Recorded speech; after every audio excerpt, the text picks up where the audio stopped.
Om Sai Ram, Vanakkam, welcome to Grandma's class. In this video, let us see the poem Grumble Family written by Lucy Maud Montgomery. This particular poetess was from Canada. She is well known for her series of novels. In this poem, the poetess uses humor and satire. அதாவது humour அப்படின்னா நகைச்சுவையாகவும் சட்டரிக்கல் அதாவது உள்நோக்கத்தோடு கூடிய ஒரு மெசேஜையும் இந்த போயமில் அவங்க கொடுக்குறாங்க. She has painted a picture of a fictional family, அதாவது ஃபிக்ஷனல், அதாவது கதைக்கு ஏற்ற மாதிரியான ஒரு குடும்பத்தை பற்றி பேசுகிறாங்க. இது நிஜத்தில் இல்லைனாலும் சில மக்கள் இந்த மாதிரி தான் இருக்காங்க அப்படிங்கிறத பற்றி தான் இந்த போயமில் சொல்லி இருக்கிறாங்க. Now let us see the poem line by line. In the first stanza, there is a family nobody likes to meet. They live, it is said, on complaining street. In the city of never are satisfied, the river of discontent beside. So family nobody likes to meet. யாரும் சந்திக்க விரும்பாத ஒரு family. ஏற்கனவே இது ஒரு fictional, கற்பனையான ஒரு குடும்பம் தான்.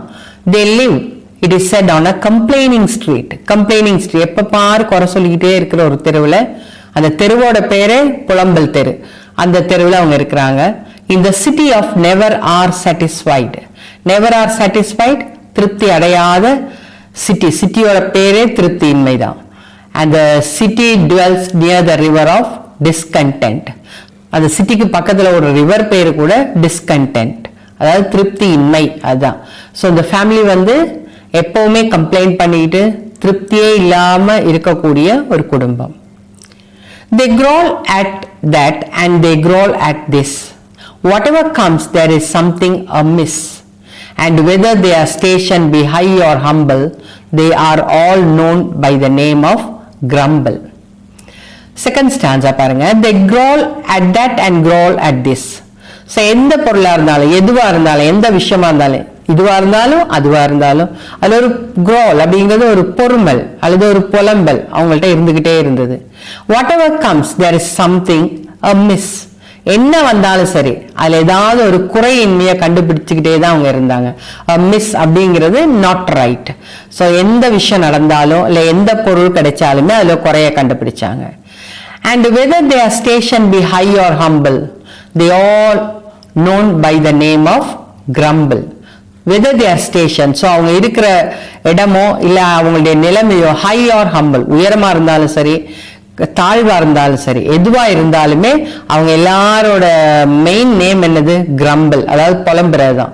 ஸோ அவங்கள்ட்ட பணம் இருந்தாலும் வசதி இருந்தாலும் இல்லைனாலும் எப்படிப்பட்ட மக்களாக இருந்தாலும் கிரம்பிள்டு நேச்சர் உள்ளவங்க அப்படிங்கிறது தான் அவங்களுடைய நேமாக இருந்தது. The weather is always too hot or cold. Summer and winter alike they scold. The weather is always too hot or cold. So காலநிலை வந்து எப்பவும் ஒன்று ரொம்ப சூடாக இருக்கும், ஹாட், அல்லது ரொம்ப குளிராக இருக்கும். Summer or winter like they scold. So summer வந்தாலும் சரி, வின்டர் குளிர்காலம் வந்தாலும் சரி, தே ஸ்கோல்டு. அது எந்த நேரமும் உங்களுக்கு குறை சொல்றது தான். சம்மர் வந்தால் ஐயோ வெயில் தாங்கலேன்றது, வின்டர் வந்தால் குளிர் தாங்கலேன்றது. ஸோ எதையுமே அதனுடைய இயல்போடு அவங்க அக்செப்ட் பண்ணிக்கிற குணமே இல்லாத மக்கள். Nothing goes right with the folks you meet down on the gloomy complaining street. So nothing goes right. So gloomy complaining street, அதாவது க்ளூமி ரொம்ப இருள்மயமானது, அதாவது எப்பவுமே ஒரு சோகம் நிறைந்த அந்த கம்ப்ளைனிங் ஸ்ட்ரீட்டுக்குள்ள நீங்க போனீங்கன்னா எப்படிப்பட்ட மக்களை பார்ப்பீங்க? அவங்க வந்து எதுவுமே சரியா இல்லாத அப்படின்னு சொல்லக்கூடிய ஒரு மக்களை தான் நீங்க அங்க சந்திப்பீங்க. Nothing goes right with the folks you meet. Folks, அந்த ஸ்ட்ரீட்ல சந்திக்கிற எல்லா மக்களுக்குமே எதுவுமே சரியா இருக்காது.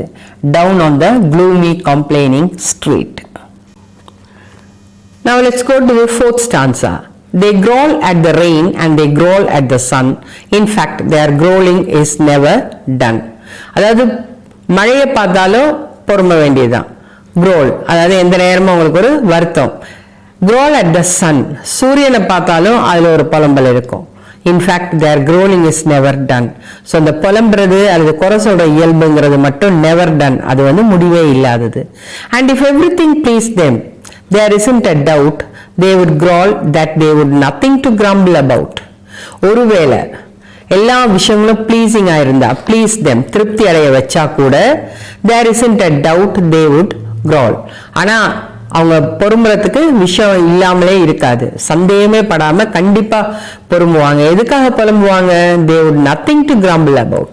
ஸோ இப்போ புலம்புறதுக்கு விஷயமே இல்லைன்னு அதுக்கு ஒரு புலம்பல் அவங்க கொடுப்பாங்க.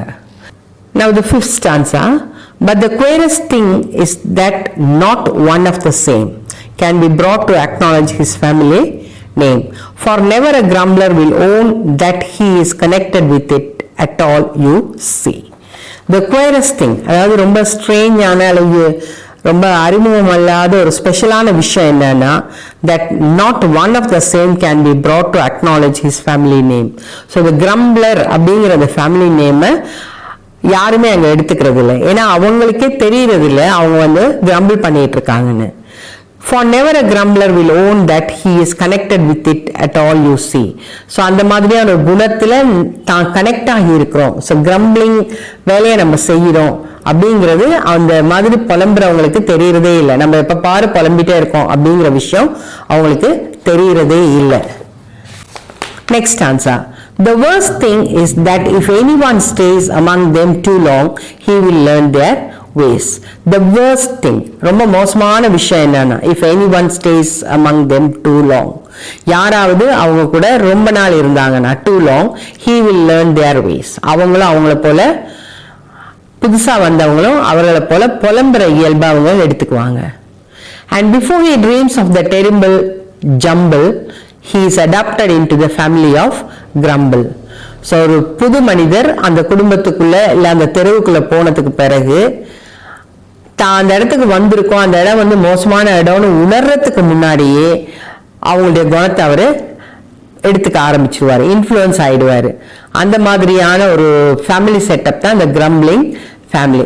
யாரு வேணாலும் தெரியாம கூட அந்த இடத்துல போயிட்டீங்கன்னா நம்ம வந்திருக்கிற இடம் பிழை அப்படின்னு உணர்றதுக்கு முன்னாடியே அவங்களுடைய கிரம்பிளிங் நேச்சர் இவங்க கிட்ட இன்ஃப்ளூயன்ஸ் ஆயிடும். And so it were wisest to keep our feet from wandering into a complaining street. So அதனால wisest, ரொம்ப புத்திசாலித்தனமான விஷயம் என்ன அப்படின்னா, keep our feet from wandering. அதாவது நம்முடைய கால்களை அந்த இடத்துக்கே கொண்டு போகக்கூடாது, சும்மா சுத்தி பார்க்க கூட அந்த ஸ்ட்ரீட்டுக்குள்ள நம்ம போகக்கூடாது. And never to growl whatever we do. So என்ன காரியம் செய்தாலும் இந்த புலம்புற வேலையை நம்ம செய்யவே கூடாது. lest we be mistaken for grumblers too. So அந்த மாதிரி புலம்ப ஆரம்பிச்சாலே நம்மளும் அந்த மாதிரி கிரம்ப்ளர்ங்கிற நேமை எடுக்க வேண்டியதாயிடும். ஸோ என்ன சின்ன விஷயமா இருந்தாலும் பொறுமையா இருக்கிறதா ரொம்ப அவசியம். The poet concludes with the last paragraph that we should always be optimistic. Let us learn to walk with a smile and a song, no matter if things do sometimes go wrong. And then be our station high or humble, we will never belong to the family of grumble. So இப்போ poet வந்து ஒரு message நம்ம கொடுக்குறாங்க. Learn to walk with a smile and song. எப்பவுமே smile, சிரிச்ச முகத்தோட, சாங்னா இந்த இடத்துல ஹாப்பினஸ், சந்தோஷத்தோடய நம்ம இருக்கிறதுக்கு பழகணும். No matter if things do sometimes go wrong. சில நேரங்களில் சில விஷயங்கள் தப்பாவோ பிழையாவோ போனா கூட எப்பவுமே நம்மளுடைய சந்தோஷத்தையும் புன்னகையும் நம்ம இழக்கவே கூடாது. And then be our station high or humble. Again, நம்ம வந்து உயர்ந்த இடத்துல இருந்தாலும் சரி, ரொம்ப தாழ்ந்த இடத்துல இருந்தாலும் சரி, எதுவாக இருந்தாலும் we will never belong to the family of grumble. So the grumbling ஃபேமிலியோட நம்ம எந்த காரணத்தை கொண்டும் சேரவே கூடாது. So the grumbling family always very discontent people. அதாவது திருப்தி இல்லாத ஒரு வாழ்க்கை, எப்ப பாரு புலம்பிட்டே இருக்கிறாங்க. ஸோ அந்த மாதிரியான நிலைமைக்கு நம்ம போயிடவே கூடாது. எப்பவுமே ஒரு பாசிட்டிவ் தாட்டோட தான் நம்ம இருக்கணும் அப்படிங்கிற ஒரு விஷயத்த மெசேஜா இந்த poetess நமக்கு சொல்லி இருக்கிறாங்க. Thank you for watching. Like, share and subscribe to our Grandma's class. Om Sai Ram.